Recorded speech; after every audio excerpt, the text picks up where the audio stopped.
చంద్రబాబు గారు ఎలా చేస్తున్నారు ఇప్పుడు? చంద్రబాబు మనం చెప్పలేం సార్, అభిమానం లేదు చెప్పలేం. ఈయన అభిమానం కనుక ఇది ఇప్పుడు మాకు ఎప్పుడు పచ్చి అభిమానం ఈయన, ఇది కానీ అంతేగాని ఒకరి గురించి మేము చెప్పాము. ఈయన మాకు అభిమానం ఏమంటే అలా ఆయన కాలం అంటే ఎవరికి ఎక్కువ మేలు జరిగింది? ఎవరి వల్ల? చంద్రబాబు మాకు జగన్ వల్ల మేలు జరిగింది సార్. జగన్ వల్ల. నాకు ఒకనే అనుకోవద్దు, అందరికీ జరిగింది. మీకు ఏ విధంగా మంచి జరిగింది?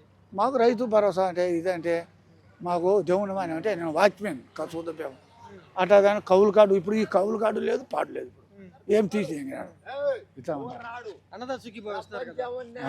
అన్నదాత సుఖీభావ ఇస్తున్నారు చంద్రబాబు. లేదు సార్, మా పిల్లలు లేరు, అన్నీ వచ్చేవాళ్ళు వస్తారు, రాని వాళ్ళు రారు. రైతులకు డబ్బులు ఇస్తున్నారు కదా చంద్రబాబు? అంటే కౌలు కార్డు లేదు కదా సార్, అసలుగా కొంతమందికి వేయలే. మీరేమంటారు? పవన్ కళ్యాణ్, చంద్రబాబు, మోడీ కలిసి ఎలా చేస్తున్నారు ముగ్గురుండి? మూడు గబ్బే, ఒకటి సొంతంగా ఉండాలి కానీ ఇది గబ్బే. వ్యాపారం చేస్తే ఒకడు మంచిగా వచ్చాడు.